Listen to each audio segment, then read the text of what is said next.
Herbert Hoover, the 31st President of the United States of America, said, the most essential factor to economic recovery today, and that was in 1932, is the restoration of confidence.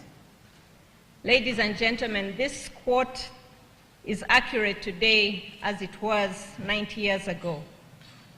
The nation and the whole world are still recovering from the effects of COVID-19, and as the speaker today has belabored the point, we need a restoration of confidence in our economy to mitigate the effects of COVID-19 and its aftermath.